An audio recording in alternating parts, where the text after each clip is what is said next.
Good afternoon and good evening. My name is Timothy Hampton. I'm the director of the Doreen B. Townsend Center for the Humanities at the University of California at Berkeley. Welcome to today's event, which is another installment in our ongoing set of conversations titled Remaking Sense, the Humanities in Pandemic Culture, in which we explore both the challenges and opportunities which the current moment offers to the humanities and the arts. Before we turn to today's discussion, let me alert you to several upcoming events sponsored by the Center. In 2 weeks, on February 18th at 4 o'clock Pacific Standard Time, we will sponsor an event titled After Charlie Parker, which will explore the achievements and legacies of the great jazz saxophonist and composer who was born in 1920, a little over a century ago. Hosted by Scott Saul of the Berkeley English Department, this event will feature Professor Fumio Kiji of the Rhetoric Department, Jesse Chuy Barrella, the music director of KCSM Radio and a noted expert on Latin jazz, and saxophonist and jazz educator Marty Ehrlich. Then on February 24th and 25th, we will be hosting this year's Avenali Professor, who is Joy Harjo, poet, musician, performer, and the current Poet Laureate of the United States. She will be talking about the history and circulation of Native American writing and about her own development as a poet. So that will be over 2 nights. Both of those events will begin at 5:30. I encourage you to check the Townsend Center website for more information about these and other activities. Today, we want to talk about attention. What is it? What is it today? What are we supposed to do with it? Do we have enough of it? Do we need more of it? Where did it go? If there's anything that seems to be under pressure in the current moment, it's our attention, which has been transformed in recent years, both by the pandemic and by the rise of new technologies. And yet, as we know, attention is central to the patient and careful work done by humanists, artists, scientists, and engineers in the university. It is essential to the whole enterprise of education. And in a sense, you might say it's one of the things that makes us human, or maybe not, as we're about to find out. Joining me for today's conversation are 3 distinguished scholars from 3 different areas of the Berkeley faculty. Hannah Ginsborg is the Will S. and Marion Slusser Professor of Philosophy. David Marno is Associate Professor of English and author of a recent book on the history of Christian devotional practices and the poetry of what he calls holy attention. And Ken Goldberg is an artist, inventor, and scholar of robotics who is Professor of Industrial Engineering and Operations Research. He was the co-founder of the Berkeley Center for New Media and holds a cross appointment in the Department of Art Practice. So first of all, let me thank all 3 of you for joining us, and I look forward to talking to you. Before we get started, I should add one more note for our audience. We will talk for a little over 3/4 of an hour, and then we'll take some questions. So if you have any comments or questions as the conversation unfolds, feel free to use your chat function and join us.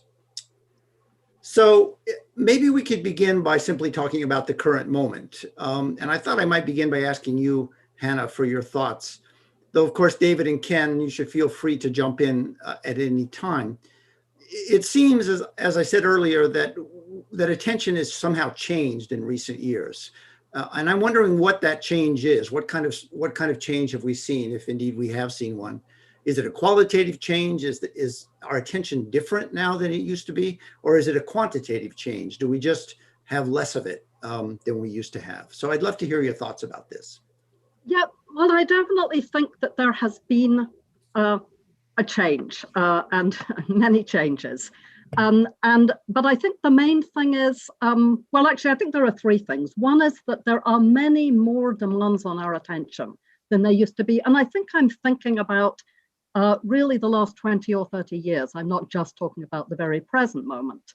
But I think that the first thing is that the internet has really amplified the range of things that there are there to pay attention to. So we now have accessible news and information and entertainment from all over the world in a way that was just simply unfathomable 30 years ago, and just an unbelievable amount of choice in terms of what's available to us. And then another thing that I think has changed the kinds of demands that are made on our attention is the ubiquity, at least in substantial swaths of society, the ubiquity of cell phones. And I mean, they're not really phones. They're just these terribly powerful little computers that many of us are carrying around with us all the time. And they are actively, unless we make powerful efforts to prevent this, they're actively soliciting our attention all of the time. And I think they're even sort of passively soliciting their attention. I'm afraid I didn't have a chance to look this up, but I think there was some study that people perform less well on tests if their cell phone is within sight, even if it's been switched off. They're that distracting, these little devices. And then the third point is that I think the effect of all this is amplified by the fact that attention has really become a sought after commodity. Companies have got really good at figuring out how to solicit our attention, and that increases the pressure still more. Whether we ourselves have changed and whether the quality of our attention has changed, that seems to me a bit more dubious. I'm somewhat skeptical, though I'm curious to hear what the others think. But it seems doubtful to me that in that time frame, there could be some fundamental change in the nature of attention as such. I just don't think that human beings change that fast. And in a way, I think that's part of the problem that we're facing, because our brains didn't evolve to handle this amount of information and this amount of solicitation. And so I feel like we're not actually managing it very well a lot of the time. Well, that's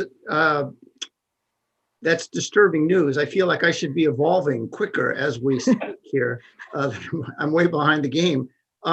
So maybe we should back up a tiny bit and think a little bit historically. David, I mean, you've worked a lot on traditions of attention, earlier forms of attention, religious attention, devotional attention. So do you have any thoughts about sort of where we are? Is there a Zoomic attention? I mean, how is the way we're paying attention now different from the way, I don't know, St. Augustine paid attention? One of the most interesting things about putting this in a kind of historical perspective is that, and you know, I'm mostly familiar with one tradition, the tradition of Western poetry, literature, and especially its relationship to Christian devotional practices. But so one interesting thing about that in relation to the contemporary situation is that on the one hand, there is a very strong idea in that tradition that is towards a kind of perfect attention or holy attention. The idea that you can actually pay attention perfectly without missing anything. And it would seem like that would place a huge amount of stress on actual, for instance, devotional practices being performed perfectly. That is to say, for instance, in the context of prayer, there is this question of whether or not you need to pay full attention to every single word of your prayer. That's how I started out my research on this many years ago. I assumed that that would be the case, that there would be a huge amount of anxiety about not being able to pay attention. And the striking lesson that I learned from reading literature on this subject is that actually there is a remarkable degree of flexibility when people talk about, for instance, paying attention to the words of your prayer for two reasons. One is pastoral. So there is a deep recognition that that would just be too stressful and too anxiety generating for people. So therefore, there is just a certain amount of relaxation built into the system. But the other is a kind of metaphysical view, which is that distraction is inevitable. And St. Augustine, who I think is within that tradition, perhaps the most important writer about attentiveness and also about distraction, famously identifies life itself as distraction, distractedness. The Latin is distentio, so which is very interesting also for just etymologically, that the opposite of attention is not necessarily distraction, not just scatteredness, but distension in the sense of tending in every direction, tending away, if you will. And so the idea in Augustine is that life itself is distraction. So you should absolutely try, but also not feel too anxious if you're unable to do so. So in that sense, I don't yet have anything particularly intelligent to say about whether or not the contemporary situation is utterly different. But actually, one difference is that, surprisingly enough, we seem to be more anxious than historical periods that were similarly invested in attentiveness. Actually, I can pick up on that if I may. So, David, you're mentioning Christianity in this context. I want to use that as a segue into talking about YouTube, because I recently heard a statistic that apparently the number of YouTube users worldwide is greater than the number of people who are who believe in Christianity or call themselves Christians. So that's a big body of people. And one of the things about them is that they spend an hour plus a day watching YouTube. And what's also known is that they're not just picking out things and saying, I want to watch this, I want to watch that. What they do is they watch something, and then they start getting recommendations of things that YouTube recommends them. And that accounts, they know this number, 70% of what's being watched is being recommended. So I just want to give a sense of the vastness of how much this is operating, that this idea of what we are being fed things that are recommended to us. Now, it's not new. We've been doing this for centuries, in various kinds of media, going back to the Gutenberg press and long before. But I think that what is new, that as Hannah said, is both the quantity, the number of options is grown enormously, and the media, the tools that we can get to it, right? Cell phones that we can carry with us constantly. But the last part, which you call commodity, is the power of industry, but it's also this idea of precision, of science, that we now have data, we have numbers on every one of us. And in the past, they would show, there'd be a TV show, there'd be an ad for Comet dishwashing. So I don't even know what that's for, but and they would get some idea about how many units of Comet were sold the next week, and so that was a very coarse way of measuring it. But now they can immediately put out something, and you get an ad that's tailored to you, and they know if you clicked on it. So immediately it's a test. So they determine what they're going to place in front of you to see how you respond. It's a behaviorist, behaviorism gone to the extreme. And this is so fascinating because the amount of data, the science is very solid, and it's effective. It works on all of us, and it's tailored precisely to our unique characteristics. That is the science of recommendation, and that is incredibly powerful. And I don't know if we're going to be able to undo it.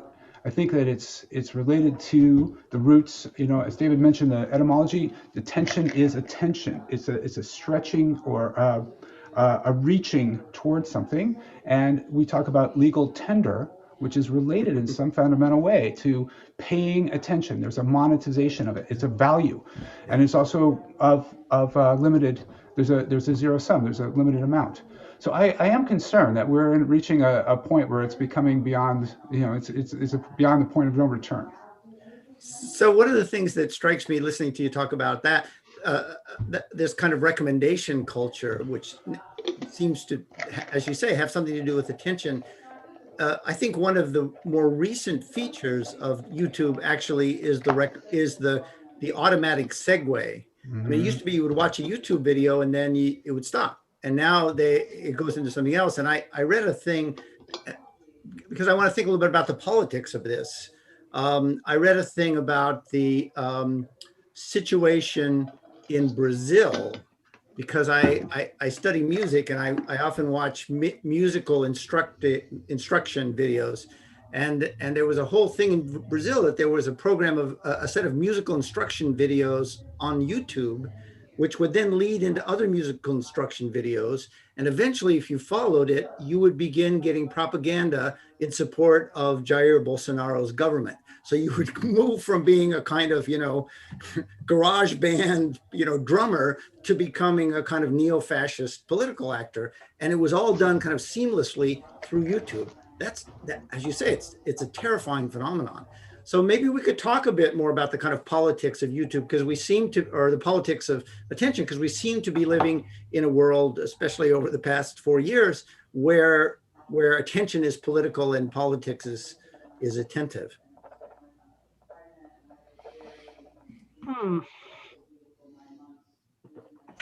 I mean, we're now in the moment where Trump can't attract our attention, except he is attracting our attention at the same time somehow. He's off of Twitter, but he's in the Washington Post. Oh, that's a temporary. I'm sure that this is a very temporary respite, but he'll be back. I think that you're absolutely right. It's political. I mean, historically, attention has been used for political means, propaganda, and we've had this idea of that this is somewhat totalitarian. I think it's very much a part of our Western capitalist model as well, and so industry and government are both vying for attention and using these very powerful tools. And the other aspect of this is that it's not as though that it's 1984 or an Orwellian sense of being coerced. It's Aldous Huxley and Brave New World. We are buying it. We're buying these tools to put ourselves into the path of more and more of the to have our attention more and more distracted. And that is fascinating. I do think that there's something going on too about the generation gap. And I don't know if, hopefully we'll get some questions after about, because we're a little bit beyond that young demographic, but I look at my daughters and the way they process information seems to be different. And is that really, are they evolving in a different way, in the same way that we did with our rock and roll back in the 60s or whatever? And so did that allow us to hear things in a different way? Are they perceiving the world in a different way? I don't know how others feel about that. Very easy to get into a kind of extremely pessimistic Cassandra-like mode about this.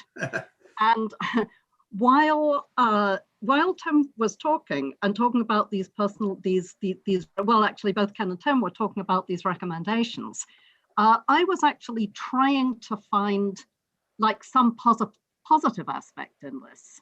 I mean, that in some ways it's marvelous that YouTube is suggesting these things that we can watch that expand our horizons. And I have the feeling, I think I'm trying to put a little bit of a possible positive spin on it, at least on an individual basis. If we can have self-control to not be drawn into using these media the way that the creators of the media want us to use them, the way that, you know, in the old days, it was possible to ignore TV advertising. And many people did. You could just like kind of block it out. I think it's always been possible for individuals, at any rate, to resist some of this. And so that makes me think again about the kind of practices that David is interested in, of voluntarily directing your attention or training your attention.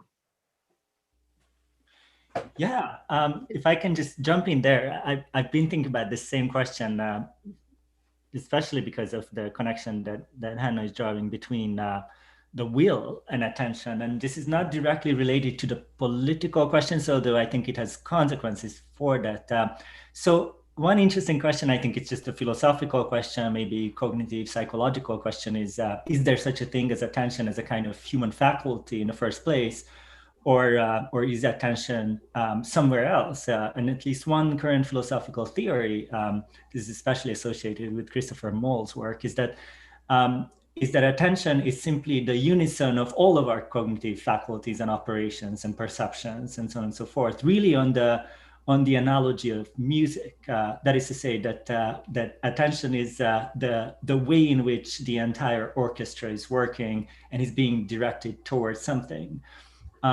Which, by the way, in some ways goes back to Stoics thought about attention on the model of tonos, of tone and of music very much. At the end of The Merchant of Venice, a very complex scene, but relevant here, Jessica thinks about why she's sad upon listening to music.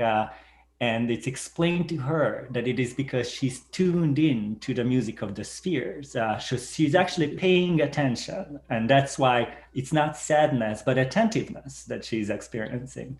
And I mention all of those things is because just because they seem to be related to this idea of attention being related to the will in one way or another. That is to say that if attention is not a separate faculty, but the way in which all of our faculties are directed towards something, then it becomes very much, if not the same as will, but at least a symptom of our will functioning or not functioning. So every time our attention is not working or is not completely in our control, I think the anxiety is very much about loss of autonomy, of will, of any of those other things that attention or distraction can be sort of symptoms of. And in that sense, the current situation to me maybe not so much about attention changing as our sense of our control over attention or over ourself. What is it that our self is being used for? It seems to me that is what the anxiety, at least partly, is about. That's really interesting. The idea that attention could be just not a separate faculty, but all our faculties working together. So I'm kind of trying to think about how philosophers, the philosophers that I know who've written about attention, like my colleagues, John Campbell and Alva Noe, have both written about attention.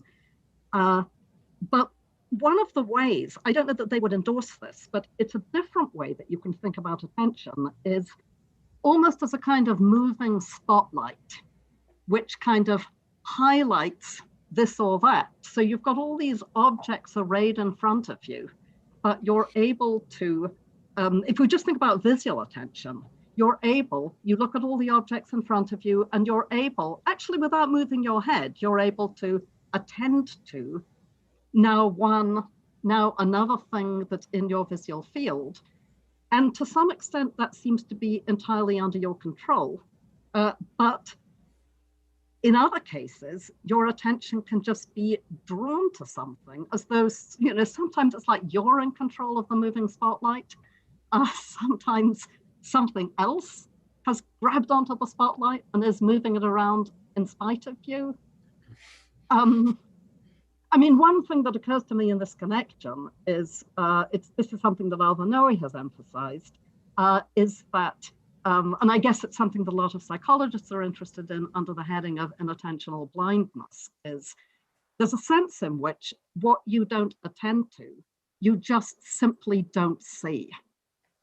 There's actually, if you're interested in this, there are these fantastic videos on YouTube, which you can find by Googling inattentional blindness or change blindness. I actually recommend the one that says change blindness and Skoda.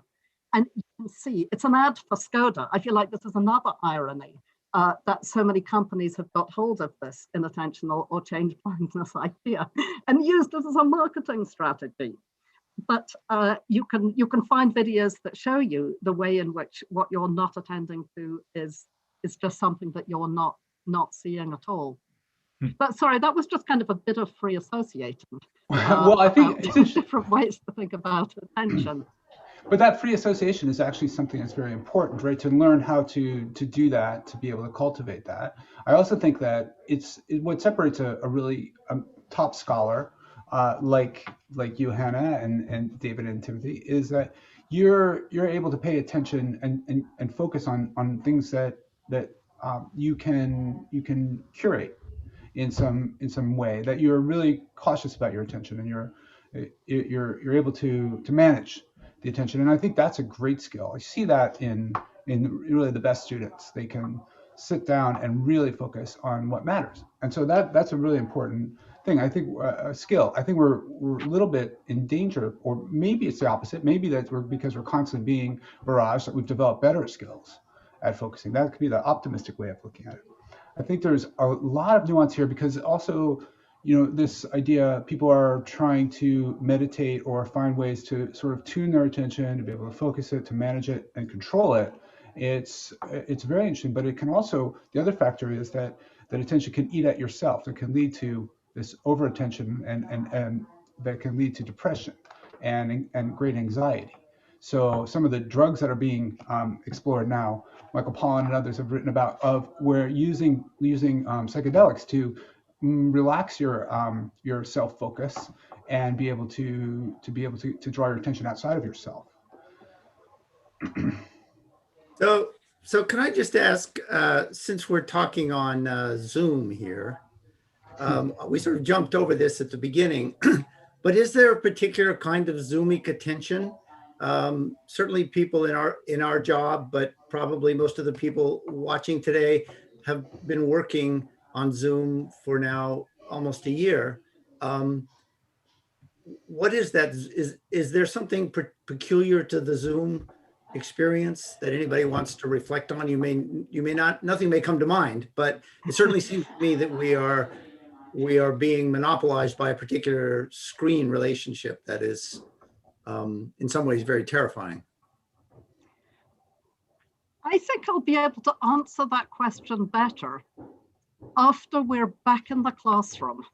And then I think I'll have a better idea of what we were missing through Zoom. I think I'm so into the Zoom world now, and this is so much the way that I've got used to doing these interactions.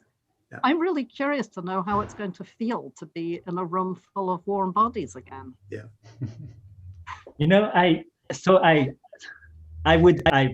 would also need a kind of almost like historical perspective on this question. But one thing that I find very interesting, not just about existing in Zoom, but virtuality in general, and how much of our attention is demanded in that virtual space, is that the kind of tradition that I mentioned earlier. So, for instance, Augustine talking about attention.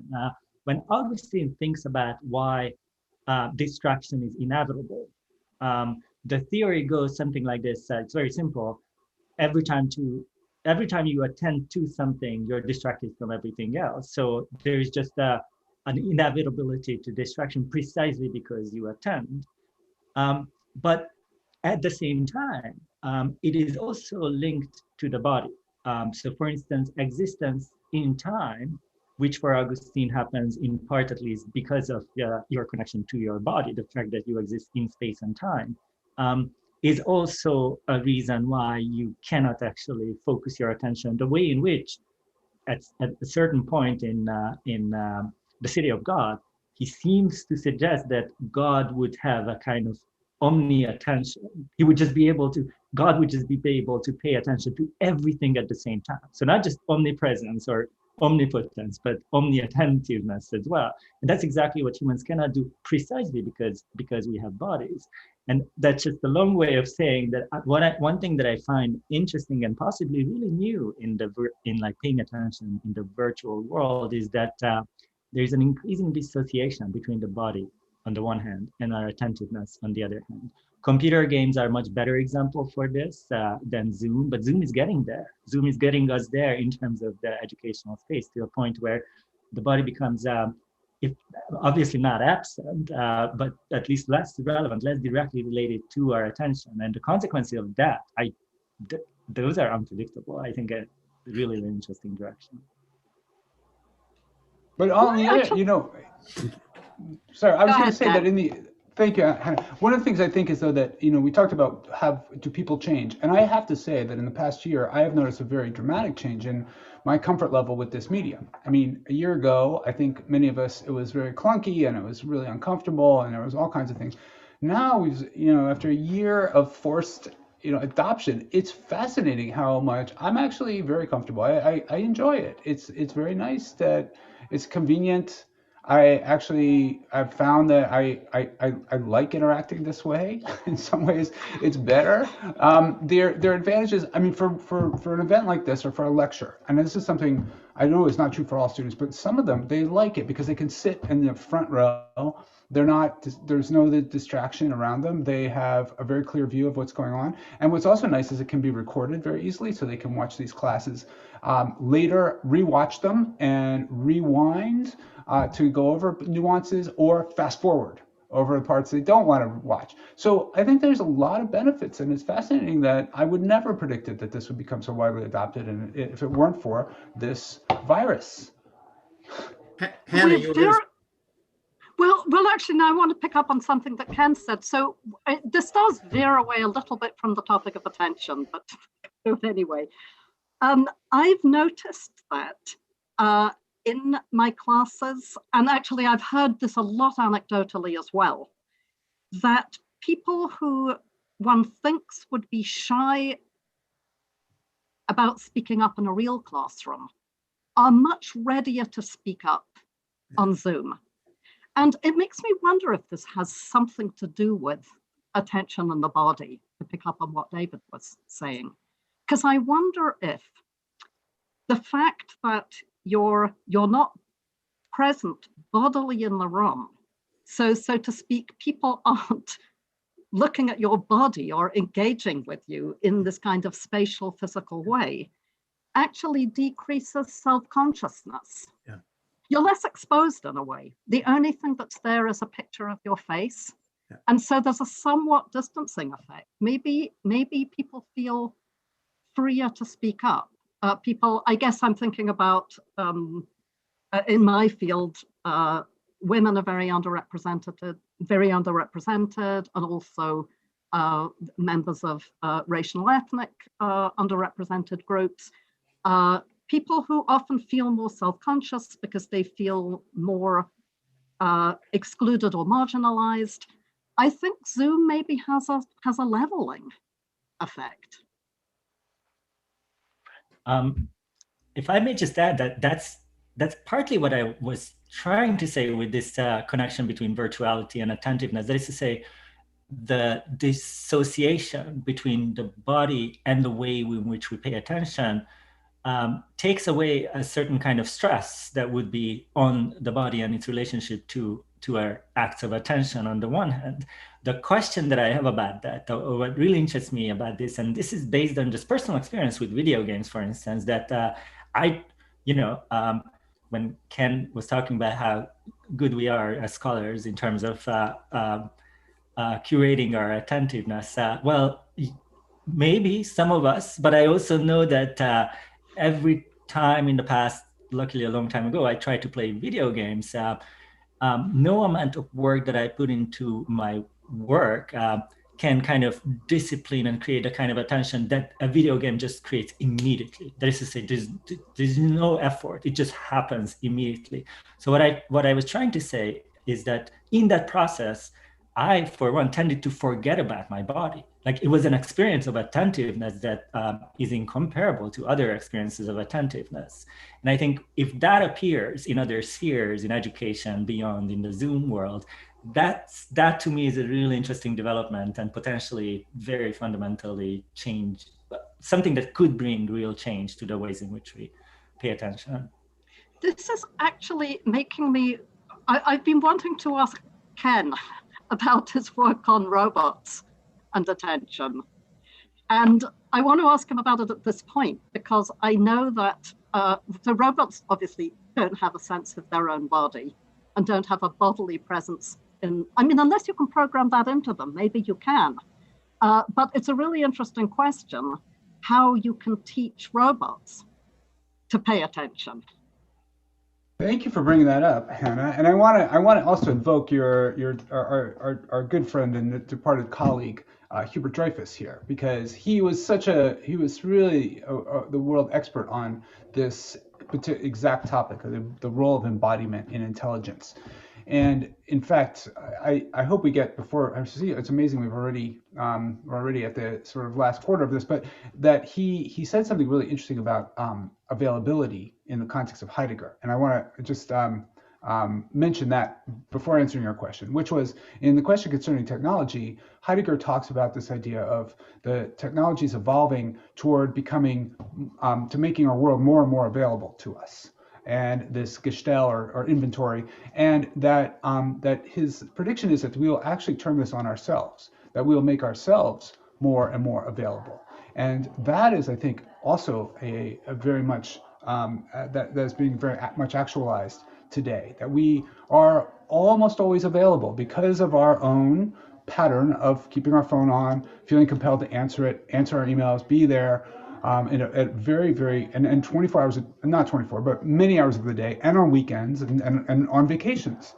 So I think that is something that we very interesting to look into the context of how we might resist that. In terms of robots, one of the things we have to acknowledge in one sense that machines are very, very good at paying attention on one hand. If you think about a camera, a surveillance camera or security camera, that thing is very, very good. It never blinks, right? We can put that up and it will notice any movement in the warehouse. Anytime it will flag it and can alert somebody. So it's extremely good at certain kinds of attention. In the other hand, though, in robots, one of the things that's been a persistent challenge is that we have acknowledged that one of the biggest challenges for robots today is trying to understand how to convey what the machine should be paying attention to, and that is a great mystery. I can tell you, we wrestle with it. It's very much a topic of research. We don't understand it. So, for example, the reason self-driving cars have been so elusive, even though it looks like something anyone could do, you don't need a very sophisticated human to drive a car, but we can't seem to make a machine that can beat the world's best chess player drive a car. Why? Well, there's something going on, and I think it has to do with embodiment, which is we have this instinctive ability to know what we should pay attention to as we're driving. And that's a fascinatingly subtle thing, because as you all know, you can drive a car and your attention can be fairly distracted, right?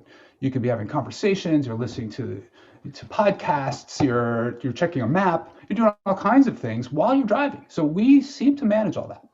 And but we cannot, even for a computer, the most sophisticated computer, to sit there and just pay attention to all these sensors, we still can't pull this trick off of being able to drive. So that, I think, there's a deep fundamental gap in our understanding there, and it's one of the most interesting mysteries today. I wonder if the gap, sorry, go ahead, David.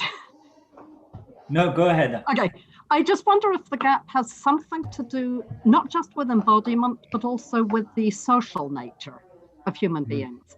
So we learn to pay attention, maybe in a way by looking at, we're very alert to other human beings, basically from birth. And we can see what they're paying attention to. We can follow their eye movement. So around 9 months, there's this phenomenon of joint attention, where children can point and get their parents to pay attention to what they're pointing to, and the child will look back and forward between the parent and the object. And there's this kind of dyadic relation where they're both focusing on an object.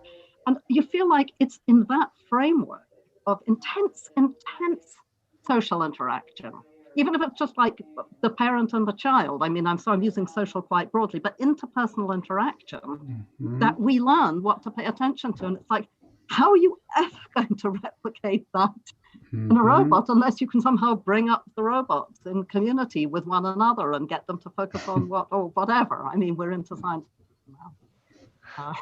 That was my thought. Does habit enter into this? I mean, that certainly seems to be one of the things that we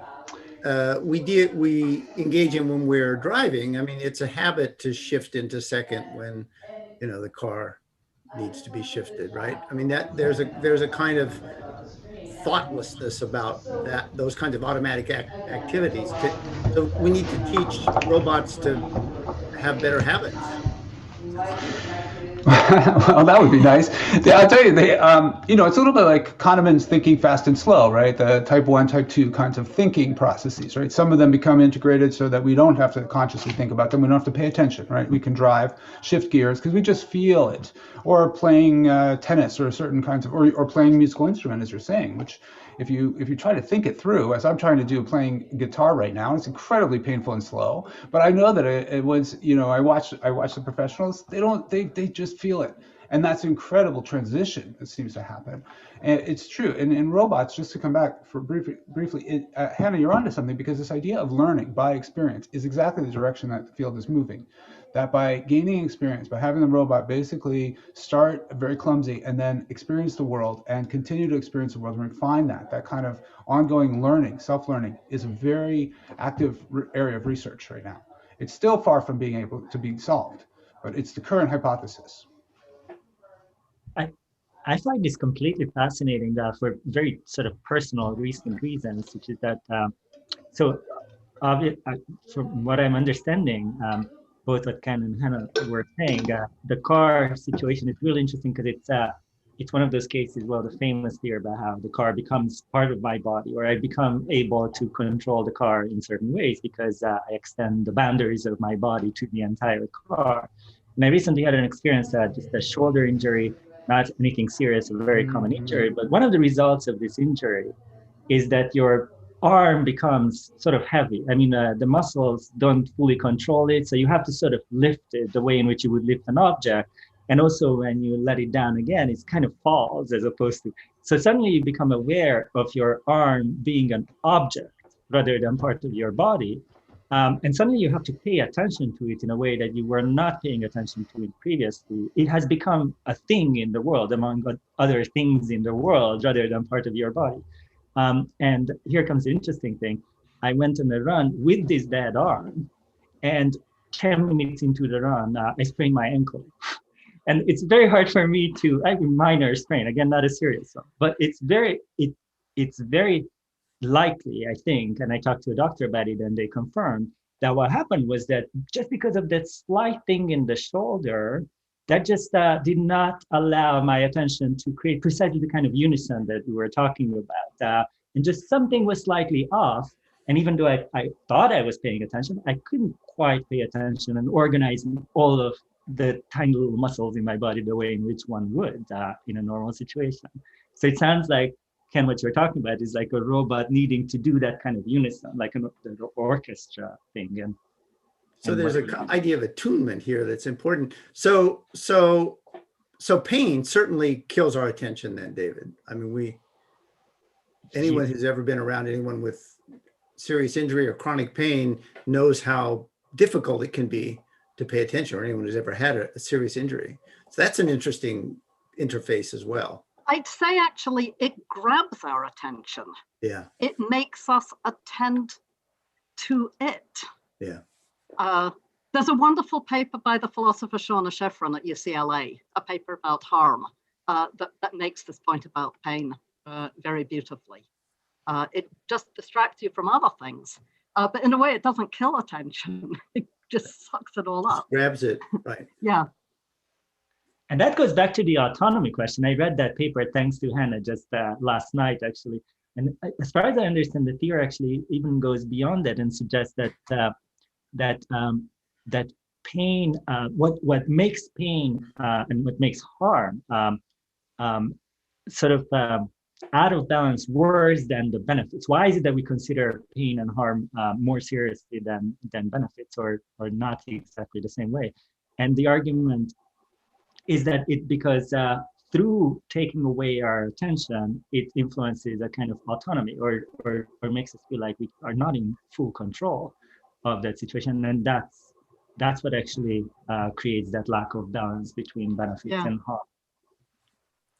I thought that was really interesting, the distraction, pain as distraction, because you usually think of the connection between pain and distraction as distraction that takes you away from pain or allows you to not pay attention to pain. But what if pain itself is in some way directly related to distraction? I had a question though about attunement. I'm not sure who this is for, but maybe it's for Ken because it's about the robots driving. So I understand there are really practical reasons to focus on the skill of driving because people are trying to create self-driving cars. But it makes me wonder to what extent driving is the kind of activity, which I think may be unlike chess playing, whether it's the kind of activity that is somehow integrated with all of the other activities that we do. So to the extent that you've got an activity like chess that can moving the pieces around on the board, to a certain extent, that can exist in a vacuum because all you're thinking about are the pieces on the board. Mm-hmm. But driving is a real world activity. And there's a way in which it's also continuous with walking. I was thinking about this in connection with David. The movement of his arm is continuous with the movement of his feet. So, if one thing is off balance. So it makes me wonder, is driving the kind of activity that really can be separated off from these things? I think I'm coming back to the point could it be that maybe driving is the kind of activity that you could really teach a robot to do, but it seems like a lot of human activities, you could only teach a robot to do them by basically getting them to learn to do everything else that a human learns to do, which includes also emotional interaction. Because I think they're thinking about joint attention, and the 9-month-olds learning to pay attention. I think a big motor for that is, just to put it crudely, love. They want to pay attention to what their parents pay attention to because they love their parents. So they want to look at what the parents are looking at, and their attention gets shaped by their emotional and affective relations in that way. Now, are you saying that robots can't feel love? No, I'm just I'm teasing you. That's another conversation. That's another topic. But you're absolutely, I have to say, I agree with you, Hannah, that actually I think driving is one of those very difficult tasks. On the surface, it looks easy, but it's incredibly complicated. To solve it, really, to be able to drive, to replace a taxi driver in a city, here's one thing you have to consider. That imagine that very common that there's double parked car, you're on an alleyway and there's a truck in front of you. Now you have to do some assessment there because you look at that truck and you figure out something. Then you look over and you see that there's an old woman coming out of a building and you think, oh, the truck is stopped because he's helping the woman, right? So you make all these associations that are very rich and complex. Or you might have to roll your window down and say something like, excuse me, can you pull over because I need to get going, I have an appointment. So there's language and all of that communication that has to happen if you're going to get this thing to work. So we're very far from it happening. I'm betting that we're not going to see self-driving cars in our lifetime. But I think that so that's one that I don't like. And also that there's a huge, there's a very low margin for error. You can't really get it wrong at all. But things like in warehouses, certain other things, picking things up, which it turns out to be also extremely difficult, much less emotional, but just being able to pick up an object like this is still beyond our capabilities right now. Robots are very clumsy. But here, if you drop it, it's not the end of the world, right? You can afford to drop some. So I think those kind of problems we're going to see robots doing that much sooner. So it's almost 4:50 in California. So there are about a million other questions that I want to ask, but I think we maybe should turn a little bit to some of the comments and questions from the audience. And these are, there's a very interesting question from someone named Clock Tower who says that this conversation seems to assume a certain kind of self. And maybe this is where the question of the robots enters, or, my example, which is much more pedestrian, is trying to get my cat to pay attention, right? That attention seems to assume a kind of self. And Clock Tower says, are there conceptions of attention that don't assume a self? A commodified self or any other kind of self? I mean, how can we think about a kind of non-selfed attention?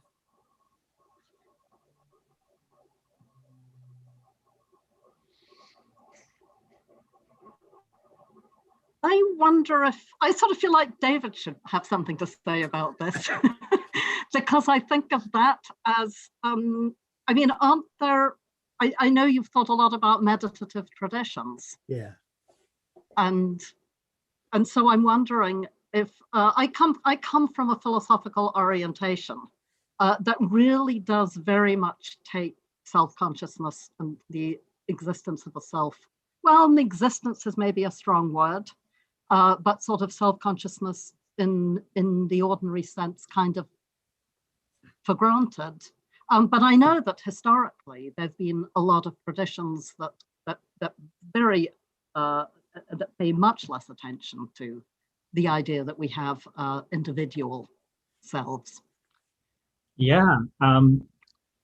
Really interesting question. I wish I knew a little bit more about what specific kinds of selfless attention the question implied, because there are so many different directions you could go with this question. But two things that come to mind are, one, that the Stoic thinking about attention, I think maybe related to, or I think an extreme way of reading that is actually attention is the self, or attention is that kind of stretching towards is ourself. There's no self that is stretching towards that itself, that movement, that directionality is the self. So that's one thing that I can think of.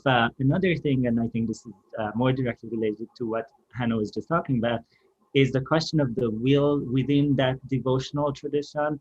And I think I mentioned at the beginning of the conversation that, interestingly enough, some of these authors within this tradition are less anxious about attentiveness or distractedness than we could assume.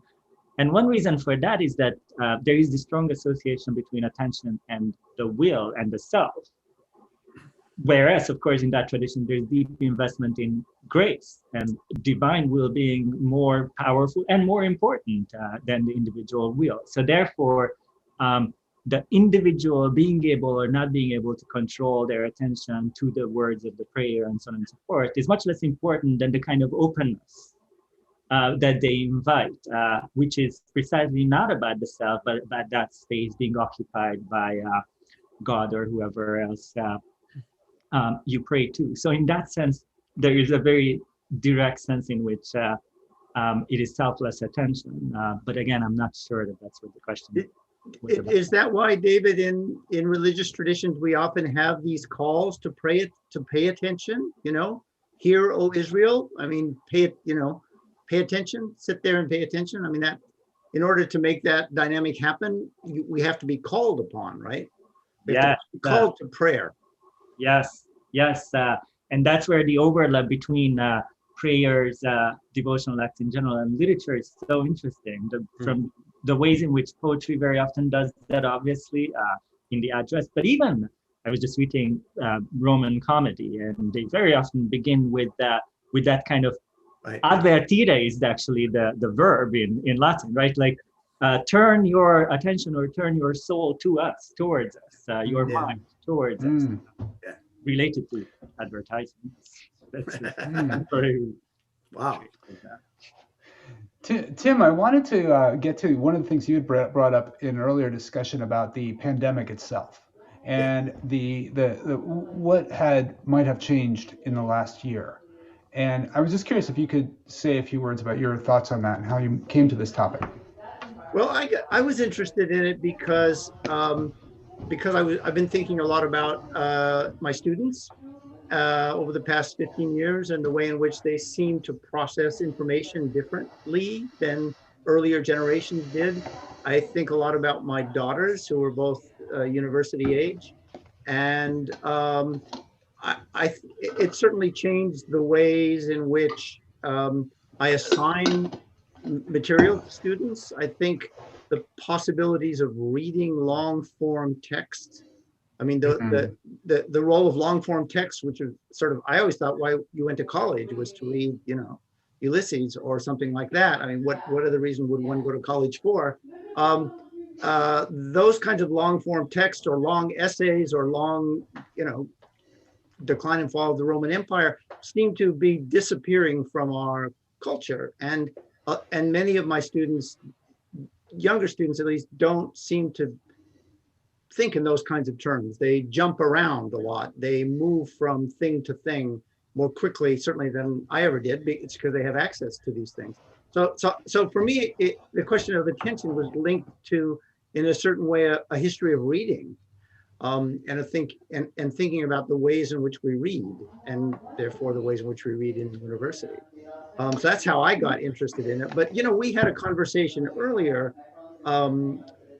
The four of us, in which there seemed to be, since we're talking about the kind of history of things, there was a lot of interest in the beginning of the 20th century as a kind of moment, a pandemic moment, the moment of the 1918 Spanish flu, so-called, but also the moment of World War I, the moment of the beginnings of the Jazz Age, and the moment of the invention of the idea of the robot. All of those things seem to come at the same time. So there are these kind of these kind of breaks in history where attention is recalibrated or reorganized. Right. I think that's the thing I want to just touch base on, because I have been thinking a lot about that as we're seeing the light at the end of the tunnel here. That I'm thinking, what was the analogy 100 years ago in 1918, 1919? What came after that? And it struck me that we talked about Freud's uncanny Yeah. essay is written at that in 1919, and the word robot is coined by a Czech playwright in 1920. And so there is this real proliferation of new ideas that comes out. And I'm really curious for all of you, historians and philosophers, and I think for us, all of us as in academia, to think back, because in some sense there was a very positive outcome of that terrible tragedy. So maybe that's a cause, coming back to Hannah's point about pessimism, maybe that's a cause for optimism in some Yeah. way.